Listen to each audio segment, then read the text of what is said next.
Oke, assalamualaikum warahmatullahi wabarakatuh. Waalaikumsalam. Waalaikumsalam warahmatullahi wabarakatuh. Waalaikumsalam warahmatullahi wabarakatuh. Oke, thank you semuanya udah di tepat waktu. Ini tadi saya coba UCW nggak masuk-masuk ya di saya. Ntar ya saya coba mungkin di tengah-tengah nanti saya coba lagi. Oke, bisa udah. Oke, sebentar sekalian aja UCW-nya biar nanti nggak kelupaan.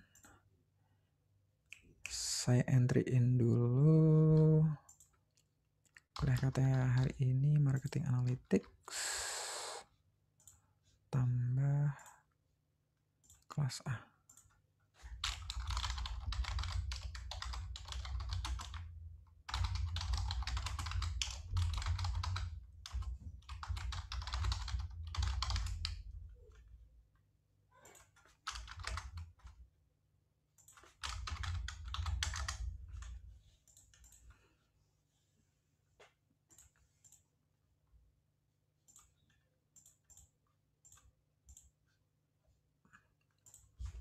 Oke, di OCW udah bisa diisi ya. Oke, sambil ngisi yang di OCW, kita lanjutkan untuk kuliah kita di Marketing Analytics ini. Di tengah semester kemarin ya, setengah semester kemarin kita udah bahas Marketing Analytics, lebih ke organizational, lebih ke konsep gitu ya. Gimana sih seharusnya seorang leader atau seorang CEO atau mungkin sebuah organisasi harus punya values, harus punya visi terhadap data analytics gitu ya, terhadap marketing analytics gitu. Jadi seberapa sebuah organisasi harus menganggap hal-hal tersebut itu jadi penting gitu ya. Jadi nggak sekedar dari mungkin secara basic hanya dari intuisi aja. Bahwa sekarang karena kondisinya kita juga semakin digital gitu ya, apalagi mungkin banyak dari kita yang walaupun usaha kita mungkin nanti berhubungan dengan bisnis-bisnis yang konvensional, tapi pengelolaan kita banyak yang di cover dengan aplikasi-aplikasi tertentu yang tentu itu digital ya, dan mereka bisa create data dari situ. Nah, data-data itu yang perlu kita telusuri, perlu kita analisis gitu ya. Jadi nggak sekedar kita udah dapet datanya, udah selesai gitu ya. Enggak, tapi data-data itu apa sih hal-hal yang penting yang bisa kita dapatkan dari dataset yang kita punya gitu ya. Nah, itu mungkin kemarin ada beberapa yang nanya, di antara kalian kenapa matrix aja nggak cukup gitu ya. Matrix iya penting, matrix adalah yang kita cari. Cuman nggak sampai situ aja, bahwa hal yang ultimate, yang paling akhir yang kita cari adalah sebuah insight gitu ya. Lalu kalau matriksnya kayak gini, lalu kalau misalnya ROI-nya seperti ini, dengan season yang kayak gini, competition kayak gini, artinya apa buat bisnis kita? Kita harus ngapain? Nah, di situ adalah insight ya. Jadi nggak sekedar, oke ROI sekian, oke udah selesai, bagus, nggak bagus, dan selesai gitu, nggak ya. Tapi lebih dari itu, ya itu tadi, kita harus ngerti insight-nya. Dari insight itu kita akhirnya bisa ngerti, bisa decide kayak gimana nanti strategi yang akan kita lakukan ke depannya secara marketing ya. Nah, itu yang udah kita pelajari di tengah semester yang pertama kemarin, yang dari 7 pertemuan ya, jadi 7 pertemuan. Dan sekarang kita lanjutkan setelah UTS ini, kita lebih langsung ke data-datanya gitu ya. Jadi kita akan masuk ke data-datanya. Tentu di sini nanti karena ini sifatnya memang semi perkenalan ya. Perkenalan nanti nggak akan terlalu dalam, nggak akan terlalu nggak akan terlalu detail dalam hal data. Mungkin data-datanya akan kita pakai secara data secara basic, cuman yang jadi penting adalah kita ngerti gitu ya. Kalau misalnya ada data seperti ini, kita nyari insight tertentu dari sini, kita nyari matriks tertentu dari sini, kira-kira kita harus ngapain gitu ya. Kita harus menggunakan fungsi apa, misalnya kalau misalnya kita pakainya sekedar pakai Microsoft Excel gitu. Nah, itu yang penting buat kita pelajari di sini gitu ya. Jadi kita emang nggak langsung yang data yang big data gitu, nggak ya. Juga dataset yang big banget. Di saya juga nggak handle big data. Data di tempat saya pun nggak terlalu big ya. Jumlahnya mungkin cuma ribuan. Ribuan rows ya, ribuan entry. Jadi nggak terlalu banyak sebenarnya kalau dibandingkan dengan yang di luar big data itu jutaan ya, jutaan, puluhan juta mungkin, dan lebih dari itu bisa jadi, atau mungkin miliaran. Sangat bisa terjadi karena data yang mereka kumpulin itu kompleks sekali ya. Jadi kompleks banget. Jadi nggak sekedar dari data penjualan, data transaksi, tapi juga data interaksi gitu. Nah kalau di tempat saya, data interaksi itu nggak dikumpulin gitu ya. Kita nggak ngelihat sejauh itu gitu untuk data interaksi karena memang dari kita sesuaikan dari kultur di organisasinya, di apa sih sebenarnya bisnis modelnya kayak gimana. Ya memang nggak terlalu application based gitu ya. Berbeda kalau misalnya kayak Shopee, atau mungkin ya Facebook, kemudian Tokopedia, Gojek dan lain sebagainya. Mereka perlu banget untuk ngumpulin data interaksi karena ya aplikasi merupakan backbone dari layanan mereka gitu ya. Jadi bayangkan kalau misalnya UI-nya di Gojek atau UI-nya di Shopee itu nggak nyaman banget gitu ya, nggak nyaman banget kita pakai. Kita mau nyari menu apa kita bingung gitu ya. Atau mungkin banyak orang yang akan ngerasa kayak gitu. Nah akhirnya itu bakal berpengaruh kepada transaksi gitu ya. Jadi orang bingung bisa jadi orang udah give up gitu ya. Udah saya nggak akan pakai Gojek lagi misalnya. Rumit banget ini saya nggak familiar dengan Gojek setelah diupdate kok jadi kayak gini gitu ya. Atau mungkin mereka nyari tapi nggak dapet gitu ya. Jadi memperlambat transaksi mereka akhirnya. Nah, nggak semua tempat usaha, nggak semua bisnis itu seperti itu ya perilakunya terhadap data interaksi tadi. Apakah perlu akhirnya ngumpulin data interaksi? Tergantung gitu ya, tergantung dari bisnisnya masing-masing. Nah, jadi seperti itu, makanya kita di sini lebih ke basic-nya, lebih ke hal-hal yang simple sebenarnya, cuman harapannya kita ngerti basic-basic-nya itu ya. Oke, jadi mungkin di sini ini ya yang perlu dicek di garis bawah adalah using Microsoft Excel gitu. Jadi saya kurang paham juga ya dari kalian seberapa banyak sebenarnya yang udah apa namanya familiar dengan Excel atau mungkin dengan Google Sheet gitu ya. Dan seberapa dalam sebenarnya udah menguasai aplikasi tersebut gitu ya. Jadi di sini sebenarnya kalau misalnya belum dalam pun juga nggak masalah ya. Jadi nggak masalah. Tapi at least saya yakin semuanya di sini udah pernah pakai. Cuman mungkin dari tingkat detail dan kedalamannya tadi mungkin itu yang berbeda-beda gitu ya. Nah di sini kita juga nggak pakai formula yang kompleks banget ya di awal ini nggak akan pakai yang kompleks banget. Kita pakai fungsi-fungsi yang sudah disediakan di Excel gitu ya. Jadi sebenarnya kita hanya memanfaatkan menu-menu yang sudah ada di Excel. Jadi tinggal klik gitu ya. Kalaupun ada formula mungkin nanti cuma sedikit banget gitu. Nah di luar sana ketika kita kerja beneran gitu ya di tempat kerja beneran, maka formula-formula itu penguasaan kita memang jadi penting gitu ya. Jadi mungkin salah satu contoh yang bisa kayak saya kasih gitu ya, mungkin formula basic gitu seperti mungkin VLOOKUP gitu ya. Mungkin saya yakin banyak dari kalian udah ngerti gitu ya. Jadi gimana kalau misalnya kita ngambil referensi data dari referensi tertentu gitu ya. Dan di situ ada data kuncinya, ya maka kita pakai VLOOKUP gitu ya. VLOOKUP itu ngelihatnya dari kiri ke kanan gitu ya. Nah bagaimana kalau kita ternyata data kunci kita itu ada di bagian kanan gitu ya. Jadi kanan ngelihat ke kiri gitu. Apakah VLOOKUP itu bisa ngambil data di sebelah kirinya? Enggak gitu ya. Makanya perlu formula yang lain buat ngelakuin hal yang kayak gitu. Nah, itu sebenarnya kalau misalnya kita udah sering handle, kita belajar langsung belajar by doing gitu kan. Langsung misalnya, saya harus ngelihat nih VLOOKUP harus ngelihat yang kiri ke kiri gitu ya. Ya udah langsung aja di browsing, cari rumusnya kayak gimana, bisa pakai, dan kalau misalnya itu dilakukan secara continuous maka ya udah terbiasa ya hafalnya. Jadi nggak ada alasan di sini kalau misalnya saya belum bisa Excel sama sekali gitu ya, atau mungkin sama sekali sih nggak mungkin ya kalau sama sekali. Saya nggak terbiasa lah, maka di sini juga nggak ada masalah. Oke, jadi kayak gitu ya. Di sini sebenarnya emang yang disebutkan Excel ya, seperti di bukunya siapa saya lupa namanya. Nanti ada.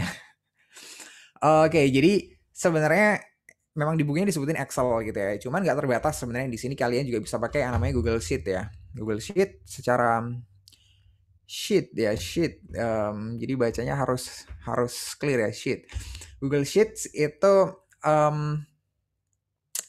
pretty much mirip ya, mirip sekali dengan Excel, bahkan formula-formulanya pun juga mirip gitu ya.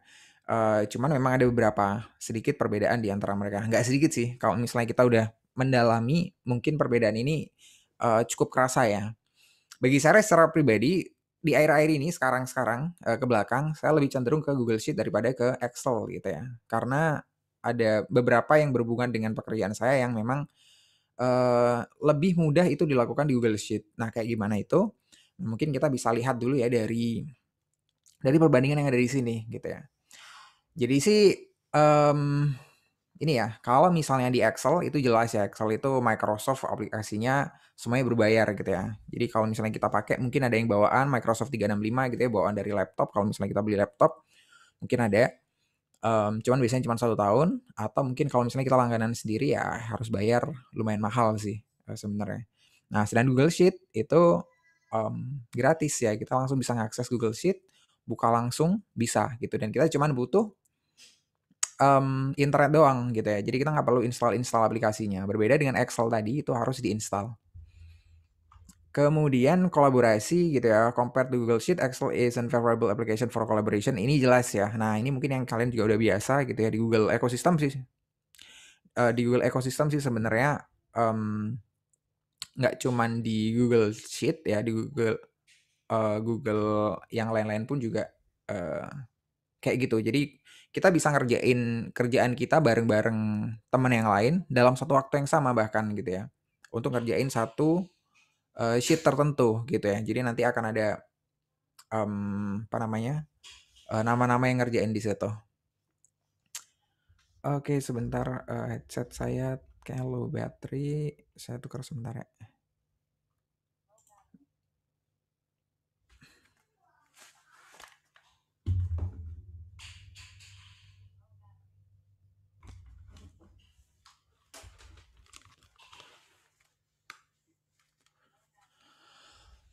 Oke.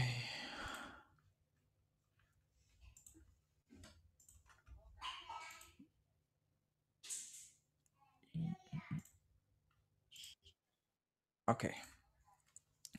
Iya, jadi itu tadi untuk perbedaannya sampai dengan collaboration ya.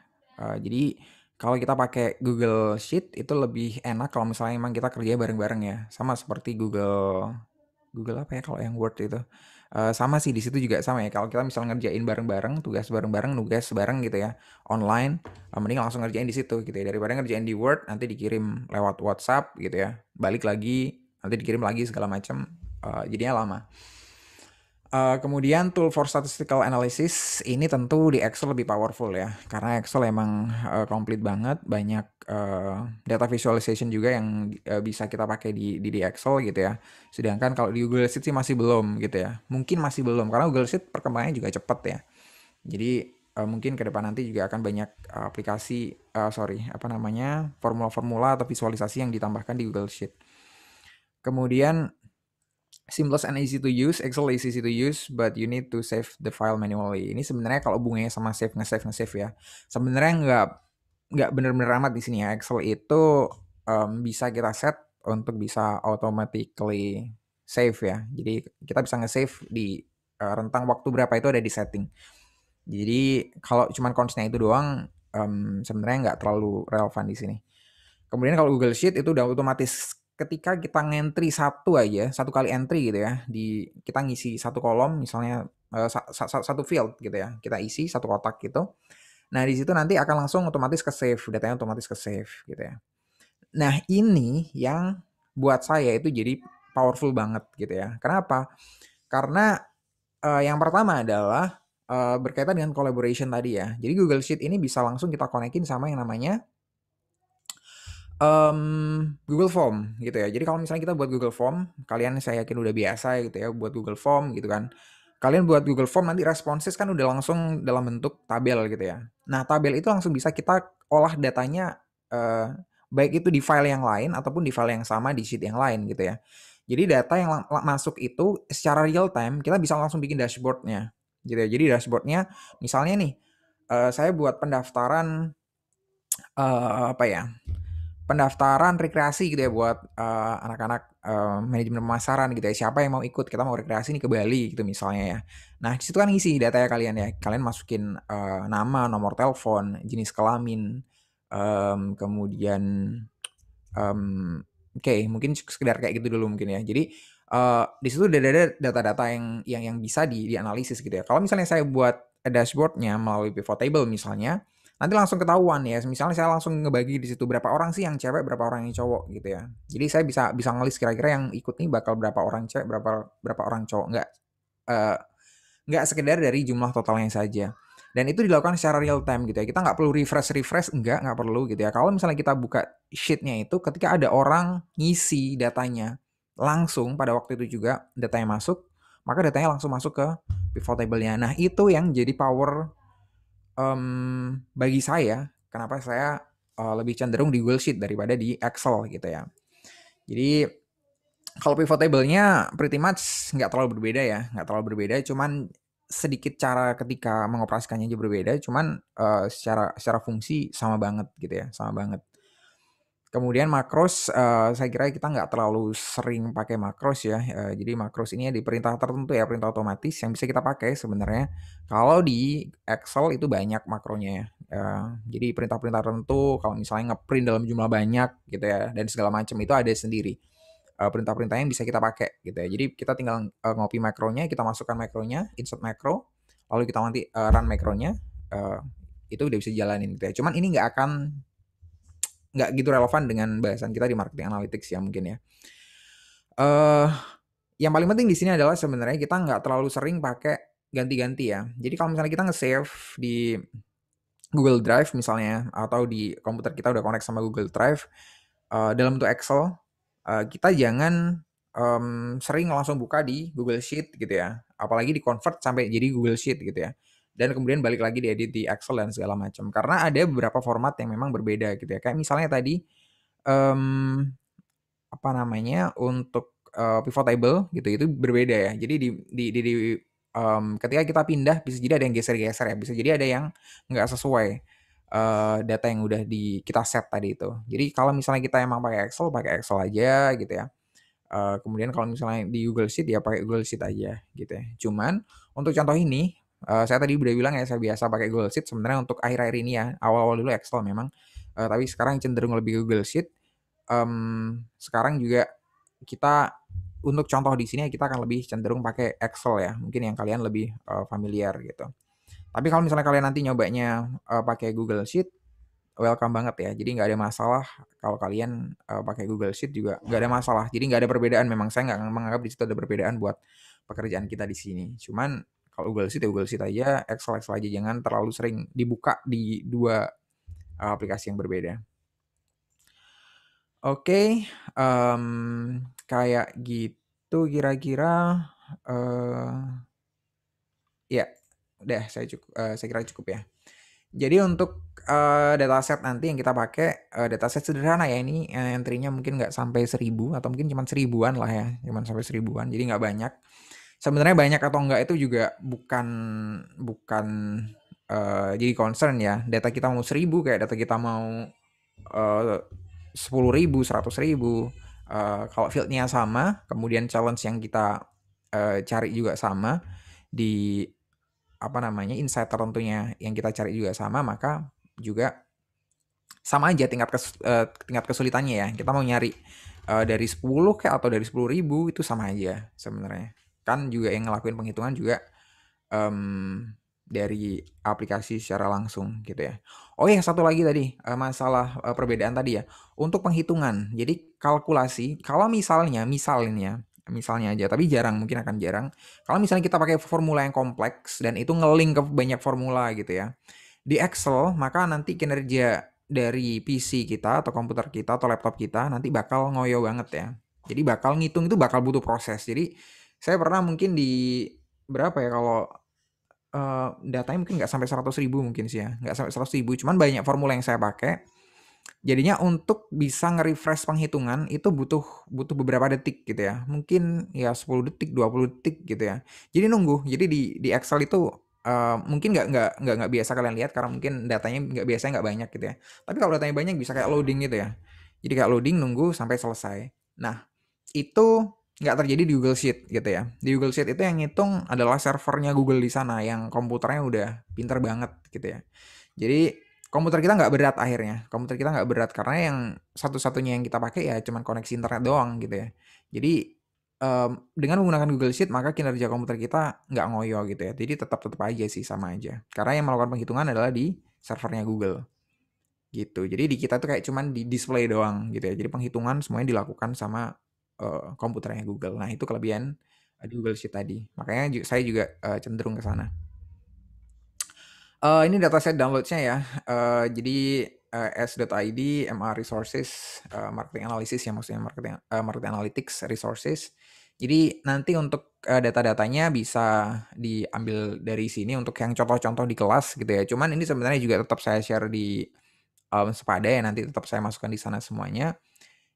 Jadi kalau misalnya yang butuh langsung akses ketika di langsung di live sekarang ya, langsung bisa di MA Resources ini tadi. Kalau misalnya langsung mau latihan sama bareng-bareng ya, nyobain bareng-bareng. Oke, saya kira itu dulu ya. Jadi memang nanti sekali lagi terserah kalian mau pakai Excel boleh, pakai Google Sheet juga boleh gitu ya, atau mungkin pakai Open Office juga boleh gitu ya. Kalau saya Open Office nggak pernah pakai ya, jadi mungkin saya nggak familiar, tapi saya kira formula-formulanya pun juga sama gitu ya. Cuman saran saya kalau misalnya kalian punya akses ke Excel, ya dipakai Excel aja, atau mungkin di Google Sheet tadi juga nggak masalah ya. Oke, itu aja mungkin. Nah, hari ini kita akan belajar sebenarnya terkait dengan milah-milah data doang sih. Jadi milah-milah data secara sederhana dengan menggunakan fungsi namanya adalah pivot table ya. Pivot table. Jadi itu adalah fungsi yang umum sekali dipakai dan powerful banget untuk kita bisa langsung ngitung, langsung buat tabel summary ya dari tabel yang data kita, dari dataset kita yang mungkin banyak datanya. Jadi ini nyaman banget dipakai, pivot table ini nyaman banget dipakai. Saya yakin mungkin dari kalian juga beberapa udah pernah pakai pivot table ya. Mungkin untuk keperluan apapun ya, entah itu mungkin pas kalian juga belajar Excel pas di SMA dulu atau mungkin di tempat lain juga gitu ya.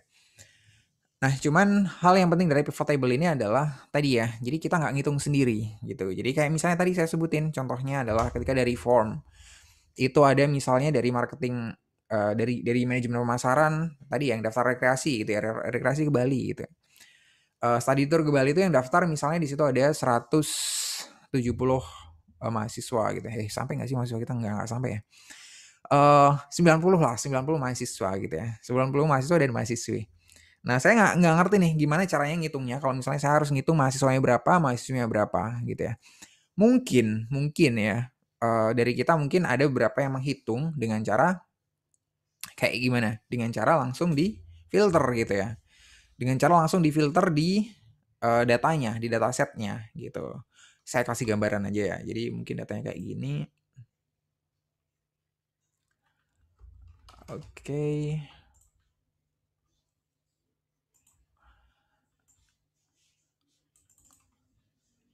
Ini saya share di screen 2. Nah, ini contoh sebenarnya bukan contoh di study tour ya. Ini contoh nanti ada di case ketiga sebenarnya. Bakal pakai data ini. Cuman buat gambaran aja sih sebenarnya kenapa kita harus pakai pivot table itu kayak gini. Jadi kalau misalnya kita mau nyari nih, di sini kan ada gender ya, ada yang male, ada yang female gitu. Nah, mungkin saya secara mungkin basic instinct ya, itu mungkin bakal lebih cepat sebenarnya buat ngitung kayak gini. Jadi langsung aja kita buat filternya ya.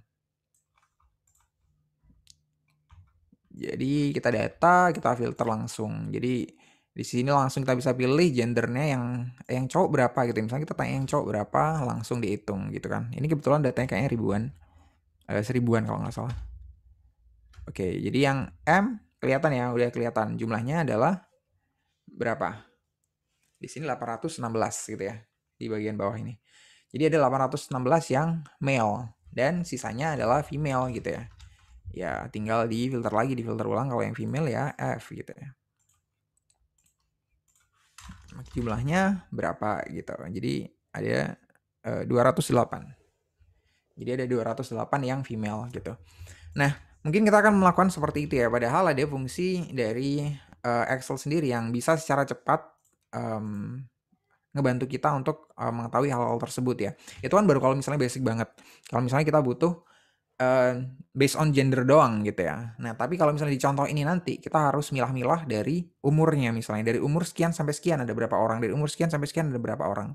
Maka ngefilter ini jadi sesuatu yang nggak praktis gitu ya. Jadi kita harus ngefilter bisa sebenarnya, practically bisa gitu ya. Kalau misalnya kita mau ngefilter nih dari yang umur 8 sampai umur 13 tahun gitu ya. Ya udah kita pilih satu-satu di sini ya. Baru oke gitu kan. Nah, setiap kali penghitungan kita harus melakukan seperti itu dan itu nggak praktis banget. Nah, makanya pivot table itu jadi fitur yang uh, powerful ya yang bisa ngebantu kita untuk ngelakuin summary tadi. Jadi buat summary-nya sebenarnya. Dari data ini sebenarnya berapa orang yang male sama female, berapa orang yang dari umur sekian sampai sekian gitu ya. Kita urutkan misalnya dari range tiap apa ya?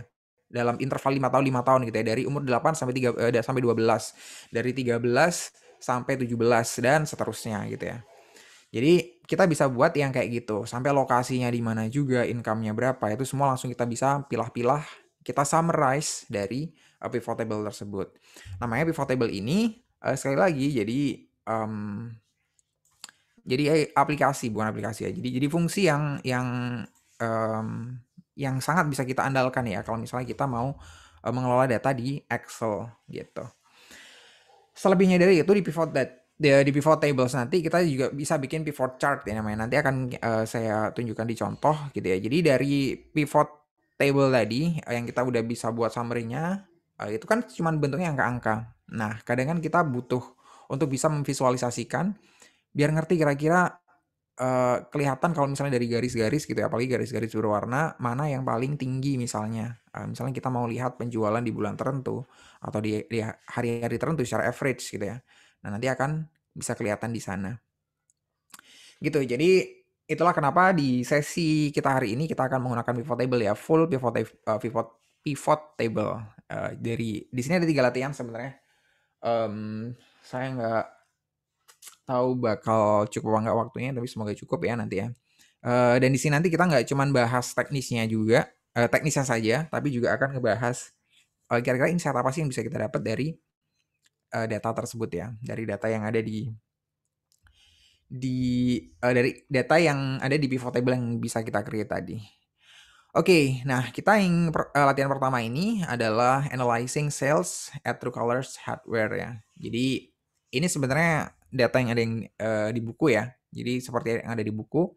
Kalau misalnya kalian baca di bukunya Winston ya. Tadi mungkin yang saya namanya lupa. Di bukunya Winston ini banyak case, ada banyak case gitu ya. Ada beberapa contoh yang kita bisa pakai. Dan ini akan kita pakai di kelas ya. Cuman nanti memang karena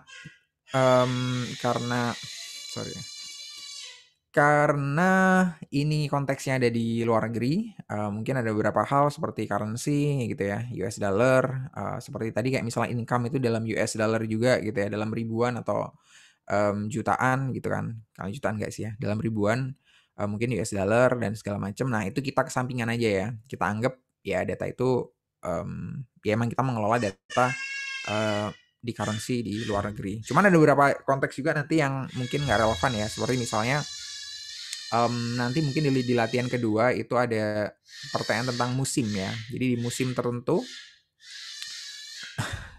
bagaimana penjualan sebuah produk gitu ya. Rata-rata penjualan sebuah produk di musim tertentu itu kayak gimana? Apakah ada di musim panas itu lebih bagus, di musim dingin lebih nggak bagus dan segala macam. Nah, konteks itu kan juga nggak ada di tempat kita ya. Jadi nggak masalah gitu ya. Kita nanti mungkin bisa pilah-pilah berdasarkan musim-musim tertentu ya. Musim-musim tertentu berdasarkan musim yang relate dengan produk kita gitu ya. Apakah itu musim panas dan musim penghujan? Bisa jadi ya, bisa jadi juga enggak gitu ya. Oke, jadi analyzing sales at True Colors Hardware ini sebenarnya ini True Colors Hardware-nya jualan hardware ya, kayak Ace Hardware gitu ya. Jadi macam-macam peralatan sebenarnya. Nanti ya list yang ada di sana adalah list-list tentang peralatan ya.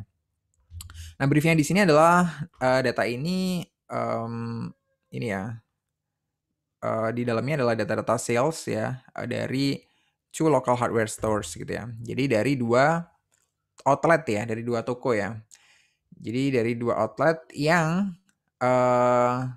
sama-sama True Colors Hardware, cuman dimiliki di franchise mungkin ya ini ya. Jadi dimiliki franchise-nya oleh 2 orang yang berbeda gitu ya. Jadi kita nggak perlu ngelihat namanya sih, nggak penting di sini namanya. Sebenarnya yang penting di sini adalah dua stores ya, di Uptown Store sama Downtown Store. Ini juga istilah di luar negeri, jadi kita anggap itu ya kayak gitulah ya. Kemudian each store sells 10 types of tape, 10 types of adhesive, and 10 types of safety equipment. Nah, ini kan disederhanakan ya. Kalau misalnya di tokonya beneran, pasti produknya kan banyak banget. Nggak mungkin cuman 3 jenis produk dan masing-masing produk itu ada 10 tipe di sini. Jadi ini memang contoh yang dibuat simple gitu ya. Nah, kemudian yang jadi pertanyaan di sini adalah questionnya, what percentage of sales occurs at each store gitu ya. Jadi di masing-masing toko, di masing-masing outlet itu berapa sih persentasenya gitu ya. Kemudian berapa persentase juga di masing-masing bulan gitu ya, di bulan-bulan, di tiap bulan itu masing-masing persentasenya berapa. Kalau kita bandingin persentase secara keseluruhan dari 1 tahun gitu ya. Jadi kira-kira yang mana yang paling banyak penjualannya di bulan mana kira-kira. Kemudian berapa banyak revenue yang dihasilkan dari tiap produk gitu ya. Dari tiap produk, kira-kira produk mana yang paling kejual paling banyak. Kemudian which product generate 80% of the revenue ya. Jadi mana yang produk-produk, beberapa produk ya, yang mengenerate 80% dari revenue. Ya pertanyaan keempat ini agak unik ya, karena memang nggak selalu kita pakai gitu ya. Jadi kalau misalnya kalian ngerti tentang asas Pareto ya, jadi 80-20 gitu ya. Nah di sini yang dimaksud di situ. Jadi biasanya itu Pareto itu jadi kaidah yang kita pakai di luar ya. Jadi memang 80% pendapatan itu biasanya datang dari 20% customer gitu ya. Jadi memang ada customer-customer yang nilainya besar gitu ya, yang mereka adalah customer-customer besar. Cuman ya nggak di setiap jenis bisnis seperti itu juga gitu ya. Karena ini bisnis yang emang rata banget gitu ya, rata banget.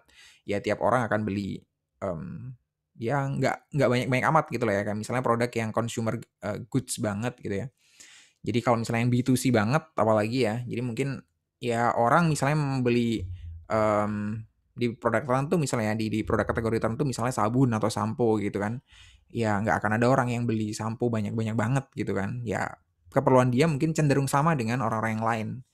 Nah makanya asas Pareto tadi jadi nggak relevan ketika di sana. Nah ini cuman ya mungkin di sini dianggapnya asas ini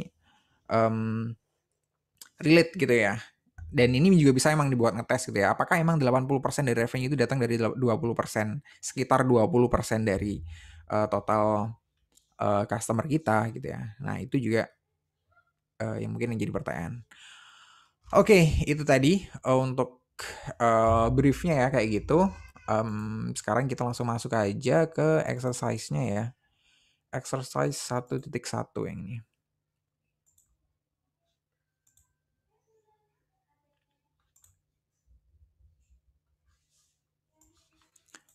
Oke ya, ini exercise 1.1.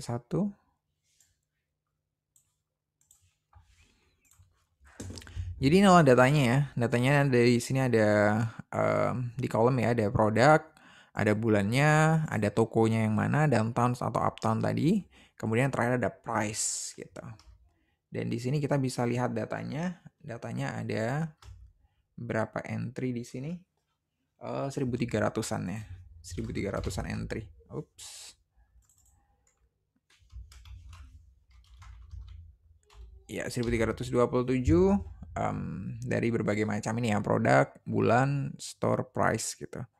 Nah ini karena cuma disebutkan bulannya, berarti memang kita anggap ini di tahun yang sama gitu ya. Jadi nanti di data yang lain mungkin akan disebutkan exactly tanggalnya gitu ya. Jadi tanggalnya bisa jadi tahun yang berbeda. Tapi kalau di sini karena cuman disediakan data kayak gini doang, maka asumsi kita adalah data ini di tahun yang sama. Nah, tadi yang jadi pertanyaan, what percentage of sales occurs at each store ini? Oke, sebentar kita biar nggak bolak-balik.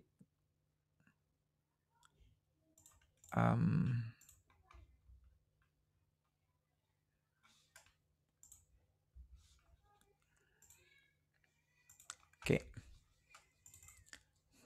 Jadi yang pertama adalah percentage of sales occurs at each store ya. Jadi ini ya bisa diperhatiin ya, mungkin yang buat yang belum terbiasa menggunakan pivot table ya, atau nanti kalau yang udah terbiasa banget mungkin ada cara yang lebih efektif, nanti bisa di-share di sini ya. Karena bisa jadi yang saya demoin di sini juga bukan yang paling efisien atau paling efektif gitu. Cuman ini yang biasa saya pakai gitu, langkah-langkah yang biasa saya pakai. Jadi mungkin ada beberapa yang juga yang akan ada sedikit berbeda dari yang ada di buku ya. Jadi kalau misalnya biasanya kalau saya harus membuat pivot table, maka saya langsung drag ya semuanya ya, semua data yang saya butuhin gitu di semua kolom. Jadi nanti ketika misalnya ada data tambahan di bawah ya, ketika data tambahan di kolom di row berapa tadi 1328, maka otomatis itu nanti akan bisa kita perhitungkan juga di pivot table-nya ya. Tapi kalau misalnya kita nge-add-nya kayak gini, nah cuma segini doang, maka yang nanti yang masuk cuma data ini doang gitu ya. Ketika kita tambahkan data baru, di sini ada data baru misalnya XXX gitu ya, maka penghitungan yang di row 1328 ini nanti nggak akan ngikut. Nah makanya yang biasanya saya pakai itu memang langsung ya, jadi langsung semua kolom gitu. Semua kolom yang ada isinya dan semua row sampai row terakhir gitu ya, sampai row paling bawah yang bahkan itu kosong gitu ya. Mungkin di sini yang juga perlu saya sampaikan, ketika kita ngebuat penghitungan segala macam seperti ini, saran saya pisahkan antara database seperti ini ya dan penghitungan kita gitu ya. Karena kenapa harus dipisahkan? Karena di sini bisa jadi kalau misalnya ada perubahan gitu ya, ada perubahan di sini harus kita delete gitu ya. Kalau misalnya di samping sini kita juga nulis data juga, maka ketika row di sini kita delete, bisa jadi row yang di sebelah kanan juga ikut ke delete gitu ya. Atau kalau enggak kita harus melakukan cut gitu ya, kemudian paste di sebelah sini gitu. Jadi agak susah gitu ya. Jadi mending kalau misalnya kita nyediain data yang lain-lain, nanti seperti di contoh yang kedua, itu data itu akan kita pakai langsung di sheet-sheet yang lain gitu ya. Jadi pergunakan banget sheet-sheet yang di bawah ini gitu ya. Dan itu bakal lebih mudah sebenarnya untuk kita untuk bisa nyari data yang udah kita buat gitu ya. Jadi kalau misalnya semua data itu ada di sini, misalnya ini data yang tadi ya database penjualan gitu ya. Kemudian nanti kita di sini ada referensi apa kita tambahin. Di sini nanti ada referensi apa lagi kita tambahin gitu. Kita nyarinya jadi bakal agak susah gitu ya. Karena dari satu tabel yang mana ya. Nah, kalau misalnya dari sheet yang udah beda-beda kan nanti langsung sheet-nya aja langsung kita kasih nama sesuai dengan dataset kita gitu ya. Jadi misalnya referensi apa gitu, referensi hari gitu ya. Langsung kita klik, kita ubah di sini namanya referensi hari. Jadi kalau kita nyari juga langsung cepat, langsung ngeklik di situ. Jadi itu yang harus diperhatikan ya. Dan biasanya memang ya di luar sana kalau namanya dataset gitu ya. Jadi nggak ngecampur-campur di sheet itu dengan data-data yang lain gitu kan. Jadi biasanya sih kita ada punya kecenderungan untuk bikin seperti itu ya. Jadi datanya nggak bisa diedit. Dan juga kita hindarin untuk menggunakan di sini merge ini ya. Karena ketika kita merge data tersebut jadi nggak bisa di edit ya. Nah misalnya kayak gini. Nah data ini jadi nggak jelas kan kalau misalnya di sini tuh udah kita merge gitu ya. Misalnya memang sama yang kita maksud adalah tab 10 sama safety 8 ini adalah barang yang terjual di bulan April sama-sama bulan April tapi kita langsung jadiin satu kayak gini. Secara visualisasi kita ngerti gitu ya, tapi data ini jadi nggak bisa diolah gitu ya. Jadi pastikan bahwa data itu ada di setiap row ini secara individual ya. Jadi secara satu-satu. Jadi jangan gabung-gabung. Sama, nggak boleh ngegabung sama yang atas, nggak boleh ngegabung dengan yang samping gitu ya. Jadi pastikan masing-masing cells ini itu berdiri sendiri. Nah itu yang penting yang buat catatan gitu ya. Dan jangan lupa buat headernya ya. Biasanya sih udah ada kalau misalnya di dataset database gitu ya. Headernya ini udah otomatis ada. Tapi kalau misalnya belum ada ya ditambahkan gitu ya. Biar kita punya gambaran kolom ini ngebahas apa sih, kolom ini ngebahas apa gitu ya. Dan juga nanti ketika di pivot table memang diharuskan untuk sudah ada header-nya. Kalau misalnya belum ada header-nya nanti disuruh nambah sama dia. Karena nanti ketika di pivot table yang ketahuan adalah header-nya ini. Jadi bukan data yang bawahnya. Oke, kira-kira itu gambarannya. Tadi yang harus diperhatiin. Jadi untuk bisa create data yang rapi, yang bisa diandalin gitu ya, yang bisa diedit dan bisa di-refresh dengan cepat, maka ya memang kita harus sistematis ya cara kerjanya. Jadi kira-kira kayak gitu. Kita sekarang bisa langsung insert pivot table-nya ya. Pivot table insert-nya di insert. Jadi jangan perlu di data ya. Di data mungkin kalian nanti nyari-nyari di mana ya pivot data ya gitu. Di insert ya, insert pivot table. Di sini ada pivot table yang paling kiri. Gitu. Dan kalau misalnya di Google Sheet juga sama, namanya juga pivot table ya kalau nggak salah. Nah, di sini nanti langsung kita diminta untuk milih datanya mau kita taruh di mana summary-nya gitu ya. Nah, tadi ya sebenarnya kita bisa naruh di sini juga bisa gitu ya. Di sheet chart ini source-nya dulu. Select table orange-nya. Jadi kalau tadi kita udah nge-select dulu, tadi kan udah saya select dulu ya ini ya. Ya kita select dulu baru kita klik pivot table, maka yang ke-select datanya yang data yang tadi yang dimaksud. Jadi dari kolom A sampai D dan semua row sampai ke bawah, sampai yang paling bawah sekalipun. Nah ini makanya A sampai D gitu ya. Dia nggak nyebut row-nya row berapa. Jadi pokoknya semua A sampai D gitu. Kemudian ini choose where you want the pivot table report to be placed gitu. Jadi mau ditaruh di mana? Apakah di existing worksheet di sini tadi ya? Bisa misalnya kita taruh di sini misalnya. Gitu. Kemudian oke. Itu juga bisa sebenarnya di sini ya. Cuman tadi ya seperti saya sebutin ya, misalnya kayak gini gitu ya. Cuman ketika misalnya kita harus ngapus nih misalnya salah satu atau ngedit data yang ada di sini, harus ngelakuin pokoknya ngedit data yang ada di sini, maka di sini khawatirnya bisa terpengaruh ya.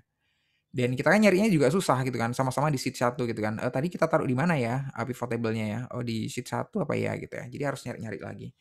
Jadi saran saya jangan naruh di tempat yang sama. Lagian kalau di marketing analytics itu kan emang dibedakan ya antara data source, data aslinya dengan dashboard-nya. Jadi di dashboard, kalau kita ngomong dashboard itu clean ya. Dashboard itu nggak ada data kayak gini-gininya. Nggak ada data source-nya ya, nggak ada data set-nya kayak gimana. Cuman clean, kita ngerti cuman summary-nya doang, chart-nya doang, dan segala macam. Jadi kita emang di sini berusaha untuk ngebuat dashboard tadi se-informatif mungkin. Makanya kita harus buat itu di sheet yang berbeda. Oke ya, di sini jadi kita ulang, kita insert di sheet yang lain. Jadi range-nya ini, source-nya kita tetap ya ini ya, A sampai D tadi. Dari sheet 1 kan ini ya. Kemudian kita taruh di new worksheet gitu ya. Jadi jangan taruh di existing worksheet. Kita klik OK. Nah, nanti akan muncul seperti ini ya. Nah, di sini tadi makanya saya sebutin kita harus udah ngasih header di data kita ya. Jadi ada product, month, store, price gitu ya tadi ya. Nah, ini yang bisa langsung kita taruh ya. Kita taruh di beberapa apa nih namanya? Beberapa bidang yang ada di sini sih. Jadi ada rows, kemudian ada columns. Kalau rows itu ya rows ya yang ke bawah, kalau columns itu berarti yang dari kiri ke kanan. Kemudian ada values itu yang nilainya. Kemudian ada filter. Filter itu nanti untuk untuk ngefilter ya, untuk nyaring nanti beberapa data aja yang mungkin akan kita perhitungkan ya. Mungkin nggak semuanya akan kita perhitungkan, kita bisa pakai filter. Nah, di sini contohnya adalah kita harus nyari percentage of sales occurs at each store gitu ya. Jadi kalau di pertanyaan adalah kita nyari persentase dari masing-masing store, ya selama 1 tahun tadi itu ya, ya maka yang kita cari di awal rows-nya adalah store-nya dulu gitu ya. Jadi store-nya dulu. Jadi downtown, di situ ada downtown, ada uptown gitu. Nah, masing-masing kira-kira berapa gitu ya. Nah, di sini kita taruh price-nya ada di values. Jadi otomatis ada di sini. Jadi di downtown itu penjualannya selama setahun adalah 4.985, ini sorry kekecilan ya. 4.985 US dollar gitu ya. Di uptown 4.606. Totalnya adalah 9592. Nah, kayak gini ya, pivot table itu jadi dia langsung hitung gitu. Jadi dia langsung hitung nggak pakai lama dan ini gampang banget dieditnya ya. Dieditnya gampang banget. Jadi kalau misalnya kita oke, ini contoh ya, contoh aja ya. Nanti mungkin di pertanyaan yang lain kita bakal ngikutin. Jadi kalau misalnya ini kan by store ya, by store. Nah, kita mau ngelihat nih di masing-masing store masing-masing produk gitu ya. Nah, ketahuan jadi akhirnya adhesive 1 laku 8 US dollar doang dan segala macam. Datanya panjang jadinya kalau misalnya produknya ini kita masukkan sini. Gitu jadi kira-kira. Jadi gampang banget. Dieditnya gampang banget kan, langsung hilang-hilang aja, langsung nambah, langsung hilang gitu doang. Jadi nggak kayak kita buat tabel baru dan kita di sini udah nggak ngetik-ngetik, sama sekali nggak ngetik di pivot table ini, sama sekali kita nggak ngetik-ngetik macam-macam ya, cuman tinggal klik-klik-klik doang. Nah di sini tadi yang jadi pertanyaan adalah what percentage of sales occurs at its store gitu ya. Yang ditanyain adalah persentasenya. Sedangkan yang di sini yang dimunculkan adalah jumlahnya ya, jumlahnya. Jadi bisa kalau misalnya kita mau langsung ini kita buat persentasenya bisa juga, tapi biasanya mungkin paling informatif itu kalau misalnya kita tambahin sekali lagi di sini. Price-nya ya, bisa kita tambahin sekali lagi. Jadi ada sum of price yang kedua. Nah, yang di sini biarin tetap jumlahnya, yang di sini kita ganti dengan persentasenya. Caranya ganti gimana? Di sini sum of price kita klik, di situ ada value field setting ya, di bagian paling bawah. Value field setting. Oke. Nah, value field setting ini sebenarnya kita bisa ngubah di sini ya. Ini berdasarkan jumlahnya bisa, berdasarkan apa ya? Jumlah US dollarnya atau jumlah rupiahnya sum itu. Kemudian jumlah barangnya juga bisa. Ini contoh ya. Contoh saya pakai count. Nah, di sini adalah count of price ini maksudnya adalah sebenarnya jumlah unitnya. Jumlah unitnya yang laku gitu ya. Jumlah barang yang laku itu di sini ada 680 barang, ada 646 barang. Segampang itu nyarinya ya. Nah, tapi tadi yang ditanyain di sini adalah persentase gitu ya. Jadi persentase dari apanya? Dari sum dong kalau persentase. Kita ngomong kan persentase dari jumlah uangnya ini ya.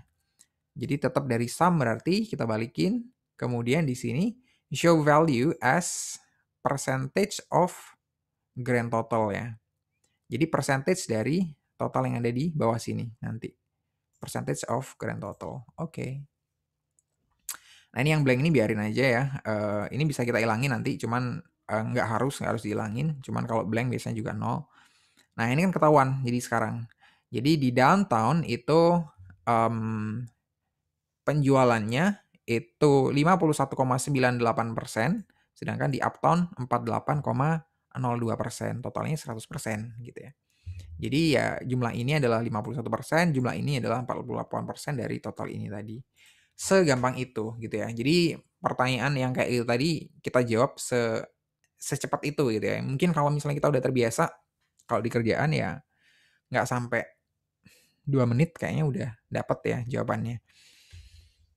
Udah bisa langsung nyajiin gitu. Kalau misalnya pertanyaan cuman kayak tadi doang gitu ya. Cuman ya jarang sih, cuman ditanyain cuman gitu doang tuh jarang. Lagian kita biasanya emang siapin dashboardnya ya buat manajemen gitu.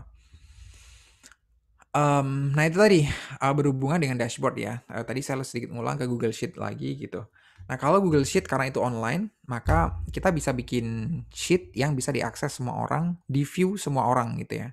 Atau di view orang-orang yang memang kita share gitu ya. Berbeda dengan yang di Excel ini. Jadi kalau misalnya kita buat dashboard di sini, maka orang lain belum bisa akses gitu ya. Karena ini masih offline, posisinya masih di komputer kita gitu ya. Berbeda kalau misalnya data kita ada di Google Sheet, maka dashboard yang udah kita buat tadi bisa diakses siapa aja gitu. Jadi itu kelebihannya tadi ya. Jadi kalau misalnya kita mau bikin dashboard ya mending pakai Google Sheet gitu ya. Jangan pakai di sini. Cuman perintah-perintahnya sama sih. Flow perintahnya sama dengan yang ada di sini. Kemudian yang jadi pertanyaan lanjutan, what percentage of sales occurs during each month gitu ya. Jadi ngelihat bulannya sekarang. Kalau tadi kita ngelihat dari toko mana aja, nah, kalau sekarang dari months-nya. Jadi dari bulannya ya. Udah gampang, sekedar store-nya ini kita balikin ya. Kita keluarin lagi store-nya. Kita masukin sekarang yang month-nya. Nah, di situ. Jadi Kalau di buku mungkin yang B ini nggak ditunjukin ya, langsung ke persentase doang. Cuman kalau misalnya di praktis ya di luar biasanya kita akan butuhnya seperti ini. Jumlahnya berapa dan itu constitute berapa persen dari total penjualan kita gitu. Jadi udah bisa lihat di sini nih. Jadi mana kira-kira yang paling tinggi gitu ya. Dari sini kan kelihatan langsung 9% di sini. Jadi bulan November sama bulan Desember totalnya 100% gitu ya. Benar. Nah, sekedar kayak gitu doang gitu ya, pertanyaan kayak gitu tadi. Kemudian how much revenue does each product generate gitu. Nah, sekarang jadi pertanyaan adalah how much revenue pendapatan dari masing-masing produk gitu ya. Kalau pendapatan dari masing-masing produk, ya berarti maunya kita balikin, kita masukin sekarang adalah produknya. Oke, di sini tadi produknya ya. Jadi masing-masing produk itu lakunya berapa secara USD-nya, secara angkanya, dan itu berapa persen dari total penjualan. Nah, ternyata nih yang paling banyak ketahuan banget adalah safety 8 gitu ya. Ternyata itu yang paling banyak. Jadi kayak gitu. Kemudian udah kita dapat semuanya totalnya 100% gitu ya. Jadi ini dari masing-masing barang gitu ya. Nah, dari sini nih kalau misalnya saya tanya, kira-kira apa yang bisa kita dapetin ya insight-nya dengan data yang seperti ini doang.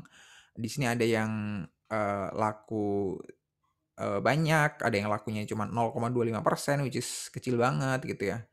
0,52% juga, 0,21 bahkan ada yang lebih kecil gitu ya.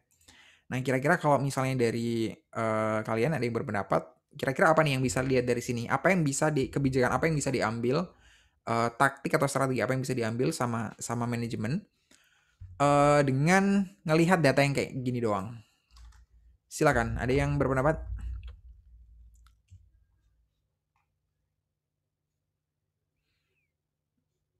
Ada? Belum ada. Oke ya, nanti di soal berikutnya deh, nanti saya tanya lagi. Cuman kalau misalnya dari sini doang, dari sini aja ya, dari sini kita bisa ngelihat bahwa di sini ada barang yang lakunya banyak gitu ya, lakunya banyak dan sampai 52% gitu ya, sampai setengah dari penjualan dari secara keseluruhan di kedua toko kita tadi itu sampai 52% gitu ya. Ada yang di sini 0,16% gitu ya, kecil banget gitu.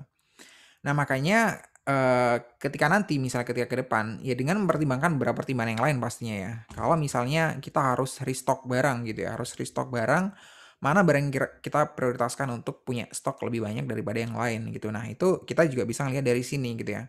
Kita ngelihat demand-nya dari sini mana yang paling besar demand-nya. Kalau yang besar demand-nya adalah memang kelihatan dari sini adalah safety 8, maka memang stoknya kita harus bisa nyiapin lebih banyak gitu ya.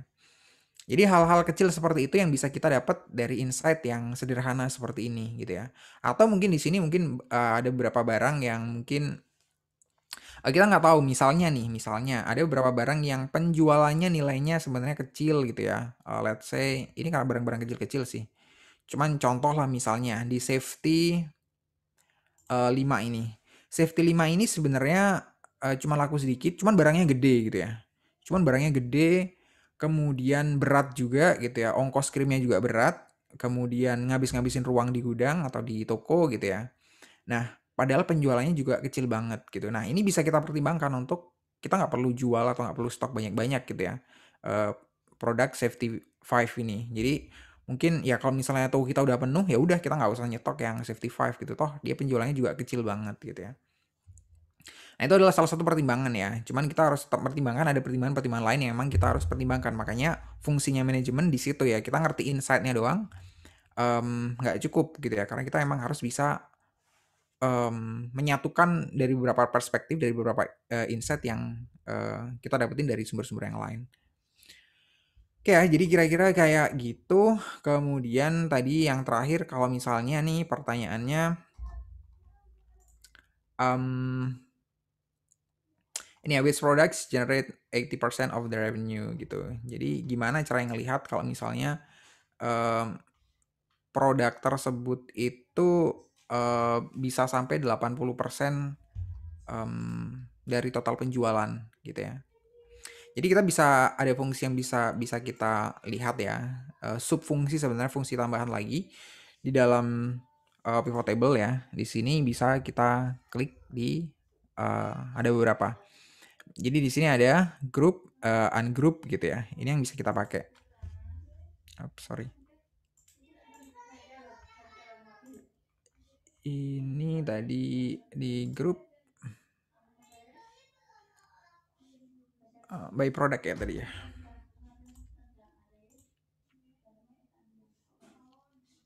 Which products? Oke.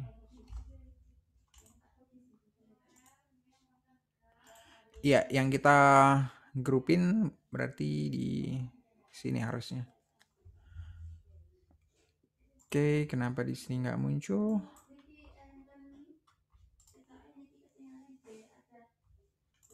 Oke, sebentar ya. Yang untuk yang grouping,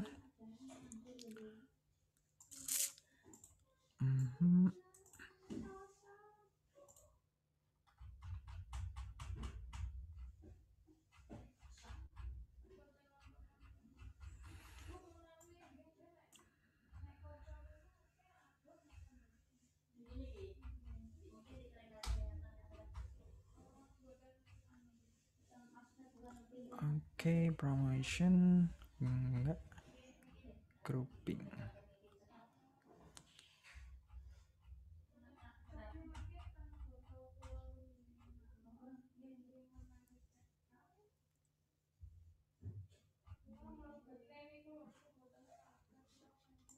Oke, ini saya kurang ini ya, kenapa enggak? Oke, bukan grouping ya, sorry, grouping itu nanti ada di latihan berikutnya. Yang di sini filter harusnya ya. Jadi kita filter. Di sini ada value filter ya. Di sini bisa kita klik. Di sini ada value filter. Jadi ada di sini ada label filter. Kalau label filter itu berarti ya ini ya, disesuaikan sama adhesive berapanya. Itu misalnya kita filter adhesive yang mana aja gitu ya. Atau yang adhesive doang, itu bisa kita label filter ya. Kita pakai di sini ada namanya label filter. Misalnya label filter equals ya. Equals to adhesive gitu ya.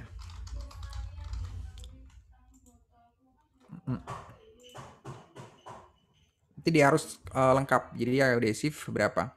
Jadi kita clear dulu yang di sini. Kemudian kita masuk yang tadi di value filters gitu ya. Value filters. Nah, di sini ada top 10. Itu yang kita pakai.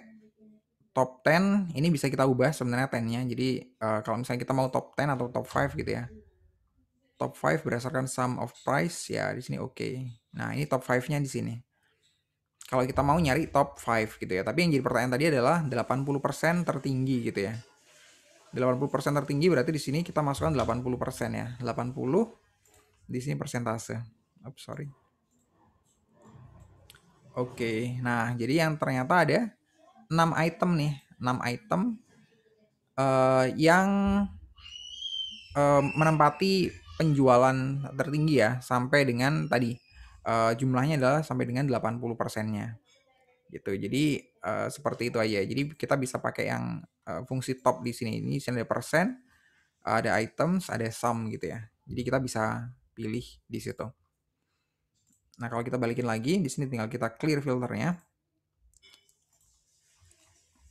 Tadi ada 6 dari berapa ini? 30 ya. Oke, jadi 6 dari 30.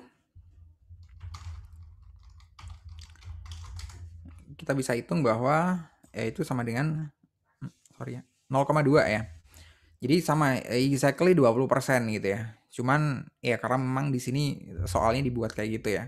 Cuman akan ada kemungkinan kalau misalnya di bisnis-bisnis lain, jenis-jenis yang lain nggak akan seperti itu. Jadi mungkin akan berbeda.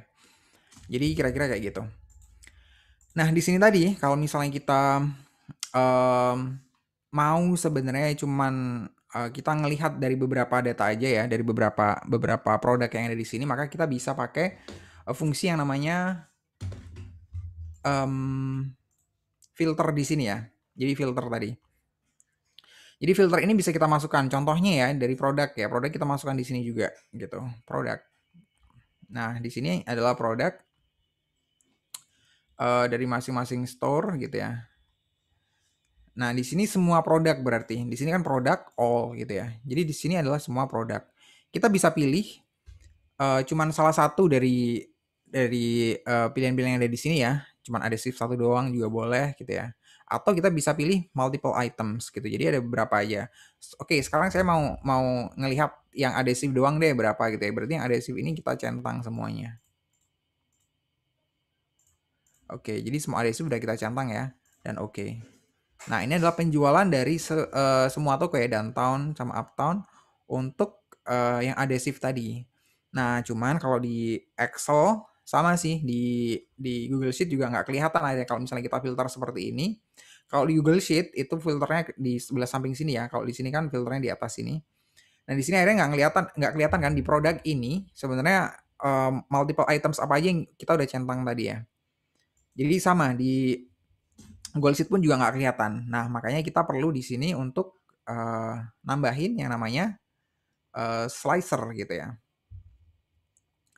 Jadi kita bisa bisa nambahin untuk bisa ngelihat mana aja kira-kira yang dari yang udah kita masukin di sini tadi itu dari tabel yang baru gitu ya. Jadi kita bisa insert namanya slicer di sini ya. Jadi ada di pivot table option ini di insert slicer.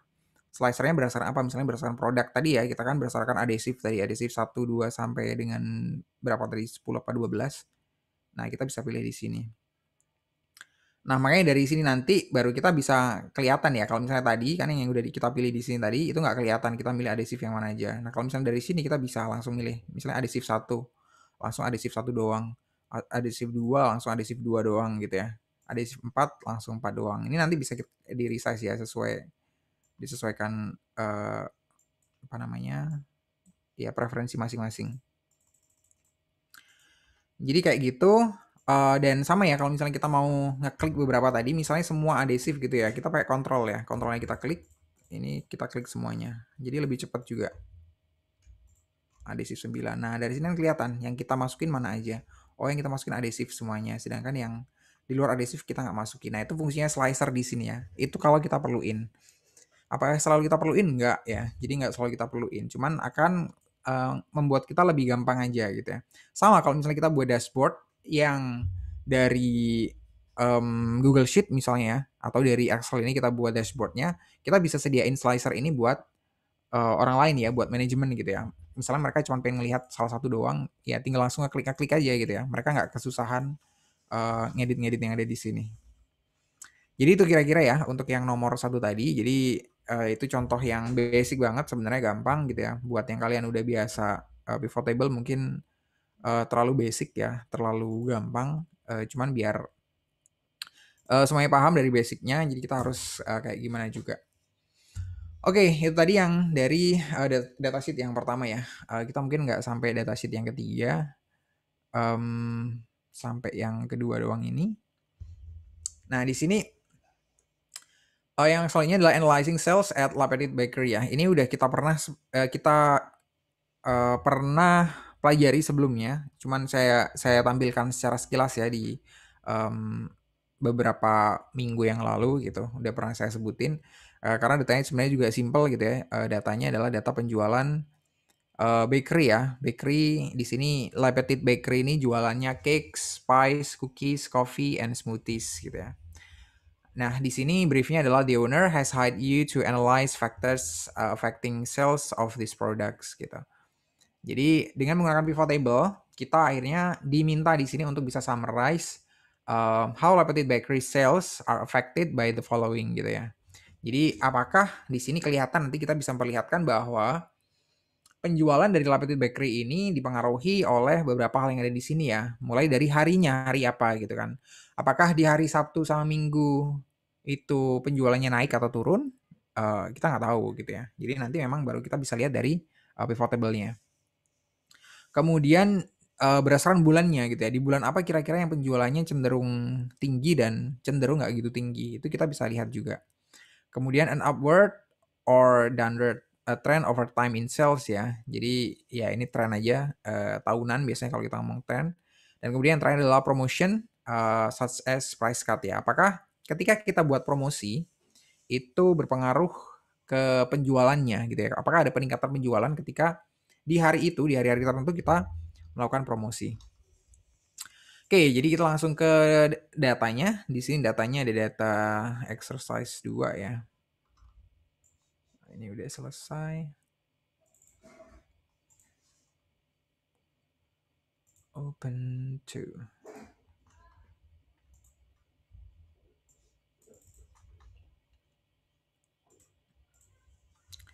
Oke, jadi ini datanya. Di sini adalah datanya. Ini adalah hari tanggal ya, tanggal ketika barang itu dijual. Kemudian cakes di sini dipilah-pilah berdasarkan cake, spice, cookies, smoothies, coffee gitu ya. Jadi cuman dibedakan dari 5 kategori di sini. Padahal kan kalau realnya bakal banyak sebenarnya SKU-nya, jenis-jenis barangnya yang kita harus jual gitu kan. Apalagi di toko bakery gitu ya, kayak misalnya kita ke mana di sini roti kecil gitu ya, atau di Holland Bakery itu kan banyak kan produk-produknya. Jadi misalnya pies doang, pies yang apple pie atau mungkin pies yang lain gitu ya. Cookiesnya mungkin ada yang keju, ada yang coklat dan lain sebagainya, itu juga dipisah-pisah. Nah di sini untuk biar simple aja, di sini nggak dipisah-pisah seperti itu ya. Jadi sekedar dibagi menjadi 5 kategori doang gitu.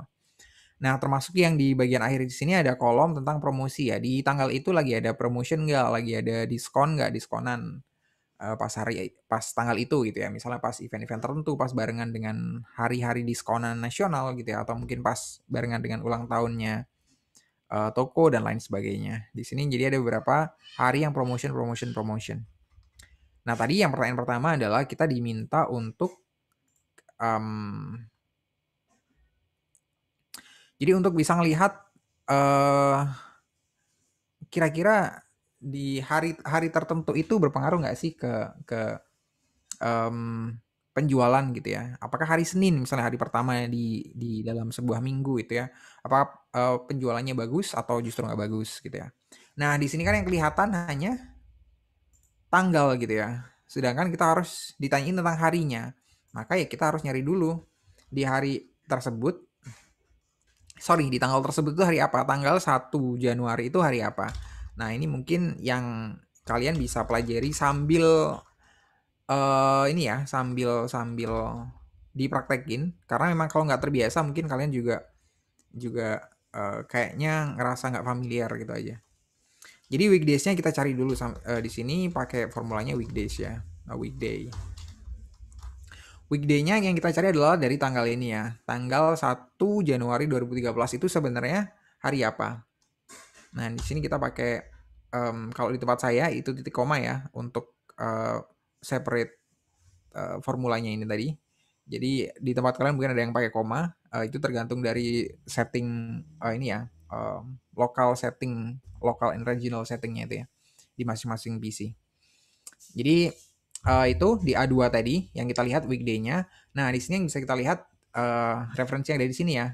Jadi nanti di sini yang dimunculkan di weekdays di sini adalah kalau misalnya hasilnya yang ada di sini itu bukan langsung hari Sabtu, Senin, Selasa gitu ya. Cuman angka di sini yang akan muncul. Nah, di sini kalau misalnya kita mau Monday itu hari pertama di sebuah minggu gitu ya, maka number one itu Monday gitu ya. Jadi kalau hari Minggu itu berarti 7 angkanya nanti. Nah, mungkin yang biasa kita pakai yang di sini ya. Jadi hari Senin itu hari yang pertama. Jadi kita pakai yang return type-nya yang nomor 2. Karena di sini nomor 2 ini ya. Oke. Ini cuma kebiasaan aja ya. Kalau misalnya udah biasa udah cepet banget, ini nggak usah kebanyakan kayak tadi.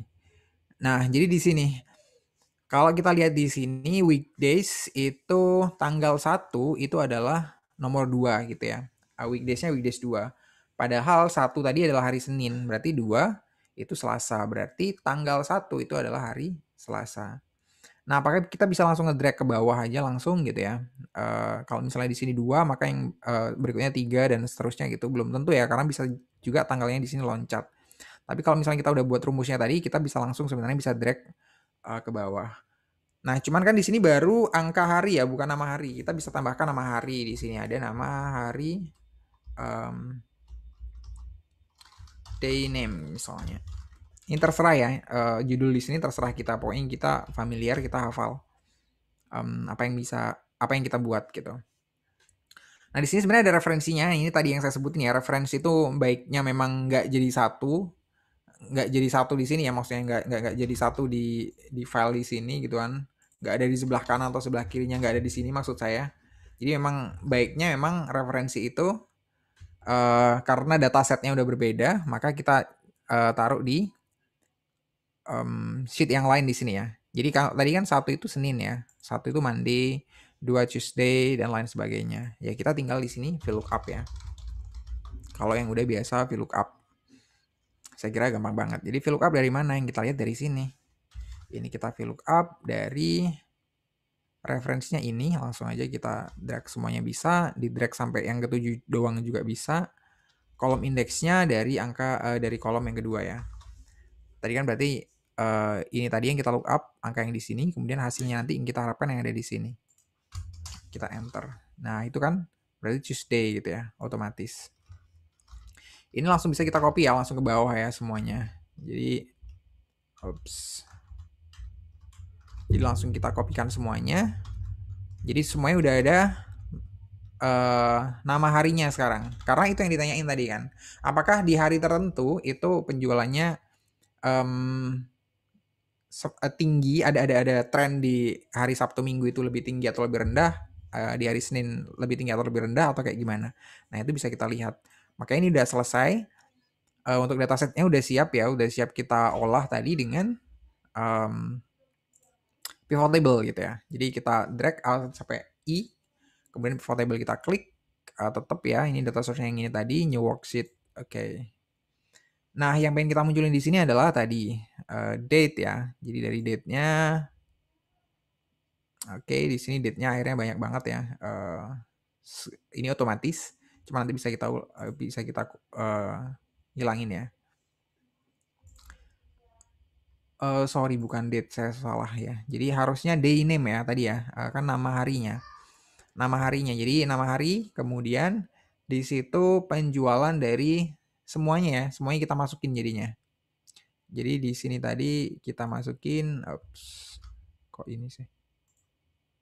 Cakes, kemudian pies, cookies, smoothies, coffee, gitu ya. Jadi otomatis masuk di sini.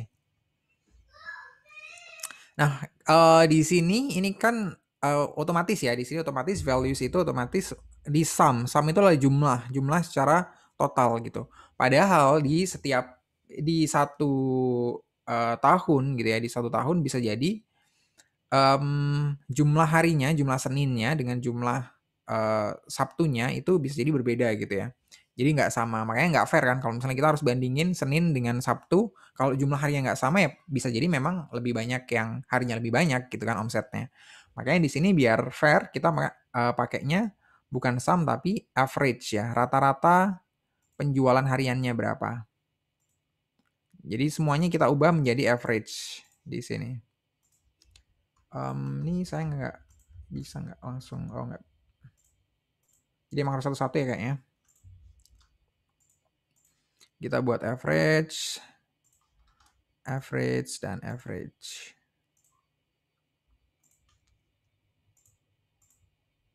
Nah ini koma-komanya banyak, cuman nggak masalah ya. Sebenarnya bisa kita ubah ya dengan tampilannya bisa kita sesuaiin, currency-nya bisa kita munculin juga USD atau rupiah kayak itu juga bisa kita munculin di formatnya. Cuman biar cepet aja ini enggak gitu ya. Nah di sini ketahuan ya. Jadi penjualan dari masing-masing hari, masing-masing makanan atau minuman yang ada di sini ya. Jadi kalau misalnya di hari Minggu itu penjualannya 96 rata-rata untuk cakes gitu ya. Dan yang paling tinggi ternyata di hari Sabtu. Paling tinggi ternyata untuk penjualan cakes tadi.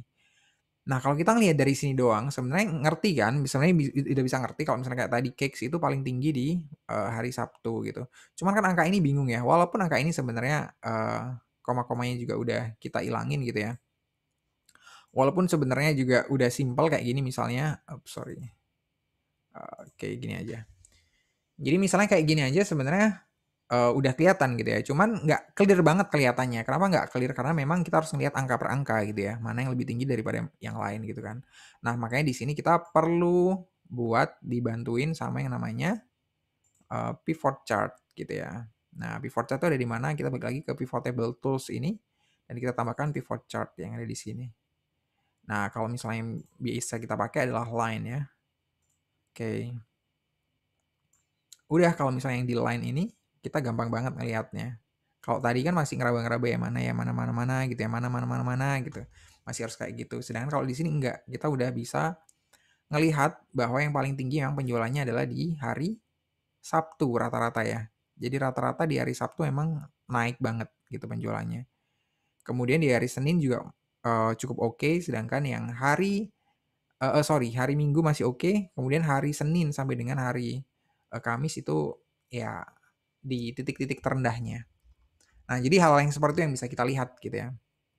Dari insight yang ada dari pivot chart ini gitu. Jadi sekali lagi sebenarnya pivot chart ini bakal ngebantu banget ya, terutama ketika kita buat dashboard.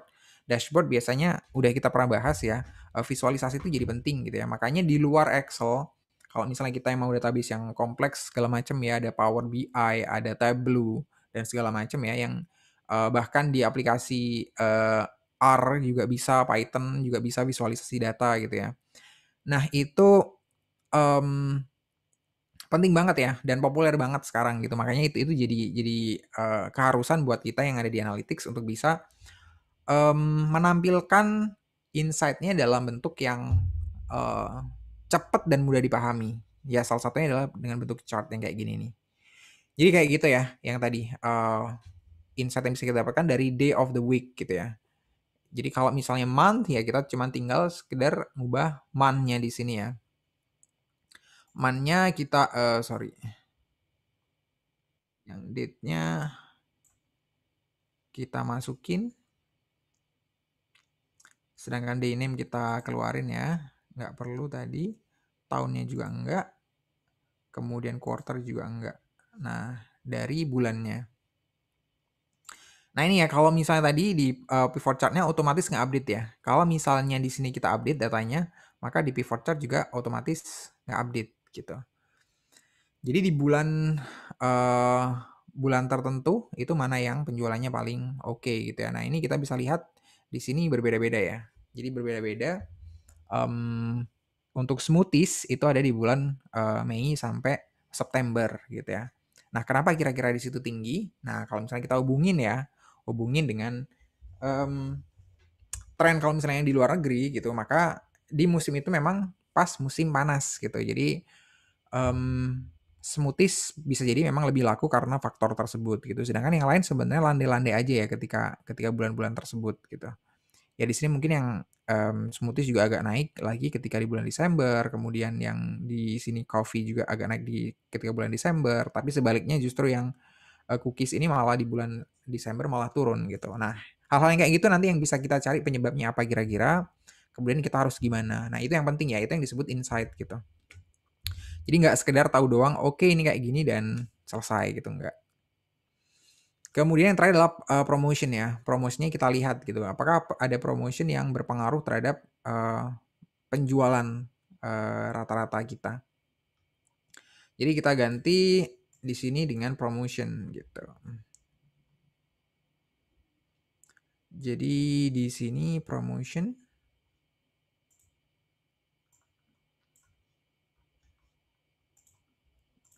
Oke. Nah, kalau promotion akan lebih sesuai kalau yang di sini bukan average ya, tapi adalah sum. Kenapa seperti itu?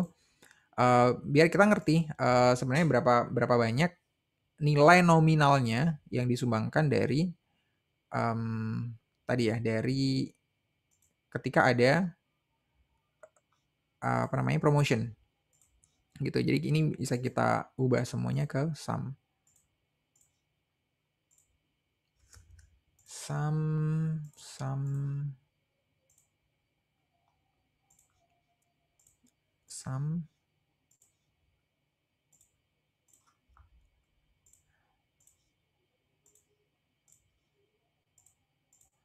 Oke, jadi kayak gitu. Jadi kita bisa ngelihat nih kalau misalnya di penjualan di ini tertentu ya di selama 1 tahun itu kan berapa kira-kira penjualan yang nggak pakai promosi sama pakai promosi gitu. Nah di sini mungkin sebenarnya yang jadi bahan diskusi sih, cuman karena waktu kita terbatas banget, data ini bisa bisa kita lihat insight-nya memang insight yang baru basic banget ya. Jadi kita emang masih harus mempertimbangkan faktor-faktor yang lain. Sama ketika promosi di sini. Apakah ketika promosi itu di sini misalnya penjualannya jadi lebih oke, misalnya kelihatan lebih oke. Apakah dengan kelihatan lebih oke tadi maka akhirnya kita harus ya udah kalau itu promosi terus aja gitu kan. Apakah seperti itu? Jawabannya nggak selalu ya, karena kita harus mempertimbangkan hal-hal lain. Yang pertama adalah mmm, musiman atau enggak tadi ya. Apakah memang di bulan-bulan kita promosi itu adalah bulan yang musiman gitu ya. Kita lagi promosi di musim panas untuk produk smoothies gitu misalnya yang tadi ya. Ya tentu sebenarnya walaupun nggak pakai promosi juga penjualannya juga bakal naik gitu kan. Akan ada kecenderungan sebenarnya naik gitu. Jadi sebenarnya nggak penting-penting amat promosi ketika ada di situ. Yang kedua kita juga harus pertimbangkan juga cost dari promosi tersebut. Apakah secara total keuntungan yang kita dapatkan itu lebih banyak daripada cost dari promosi yang kita keluarkan. Nah, itu juga harus kita pertimbangkan gitu ya. Jadi misalnya untungnya kita dibandingkan dengan hari-hari biasa kalau misalnya nggak normal, kalau normal itu misalnya kita ada tambahan $300 gitu ya. Sedangkan cost untuk promosi yang kita keluarkan $500 gitu, maka ya berarti promosi ini nggak punya impact positif gitu ya. Jadinya mending nggak usah gitu daripada kita malah rugi gara-gara bener peningkatannya ada, cuman peningkatannya nggak berbanding lurus dengan cost yang udah dikeluarin tadi. Jadi kira-kira kayak gitu ya gambaran dari um, pivot table secara secara sederhana itu yang bisa kita lakukan di Excel gitu ya dan di Google Sheet. Jadi sebenarnya sederhana banget. Jadi nanti silakan semuanya mulai nyoba-nyoba ya. Kalau misalnya apalagi yang belum familiar mulai nyoba-nyoba karena ke depan kita bakal berhubungan sama data terus ya. Jadi berhubungan dengan angka-angka seperti ini terus. Jadi kita nggak seperti yang di pertemuan yang sebelumnya yang lebih ke theoretical, nggak seperti itu lagi ya. Jadi mulai dibiasakan mulai sekarang untuk bisa bermain-main angka di Excel ini jangan takut salah, ya tinggal undo saja kalau salah gitu ya. Kalau misalnya nanti loss juga bisa ditanyain dan ya bisa tanyain di kelas juga, bisa tanyain bisa di Google juga ya, di YouTube juga banyak panduan-panduan seperti ini. Cuman tadi yang penting adalah basicnya kita ngerti tentang data itu sendiri apa sih sebenarnya strukturnya kayak gimana aja dan apa sih yang bisa kita cari informasi, insight-nya dari sebuah dataset. Jadi kira-kira itu ya, sebenarnya masih ada satu soal satu latihan lagi yang exercise 1.3 analyzing how demographics affect cells. Cuman ini nanti cenderung saya pakai jadi soal tugas saja ya. Cuman akan saya modifikasi soalnya di sini question-nya kalau yang di sini ini yang sesuai dengan yang di buku. Nanti saya modifikasi dulu untuk soalnya di sini dengan data yang tetap tapi question yang berbeda. Jadi nanti bisa kalian jelasin uh, dari soal itu gitu ya.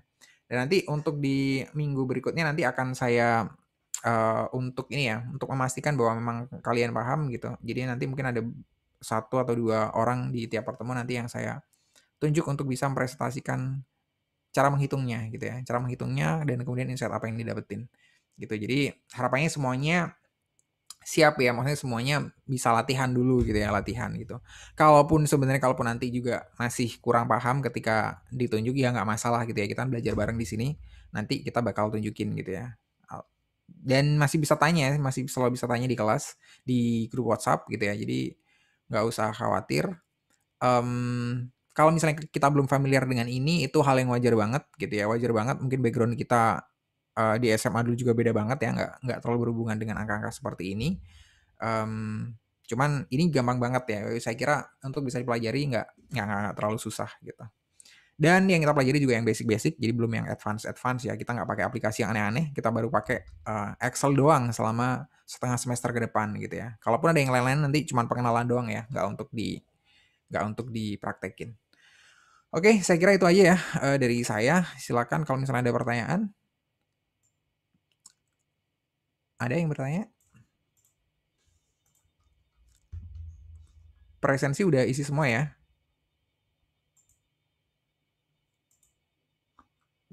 Sudah, Pak. Oke, saya harap udah isi semua. Sekalian saya cek deh. Oke.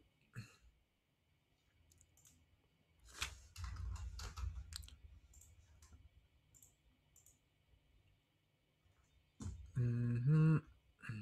presensi marketing analytics.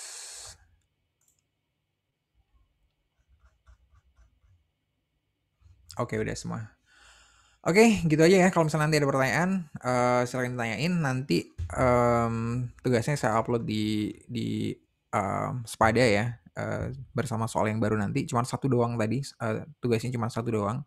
Jadi simpel aja sebenarnya dan nggak butuh waktu banyak untuk otak-atik gitu ya. Cuman harapannya adalah kalian terbiasa dengan pivot table tadi ya. Buat yang belum terbiasa terutama. Oke, kira-kira itu ya dari saya. Mohon maaf kalau misalnya ada salah-salah. Thank you semuanya udah hadir tepat waktu. Dan sekian dari saya. Wassalamualaikum warahmatullahi wabarakatuh. Waalaikumsalam warahmatullahi wabarakatuh. Terima kasih Pak. Selamat sore. Terima kasih Pak. Oke, sama-sama. Sama-sama Pak, semuanya. makasih.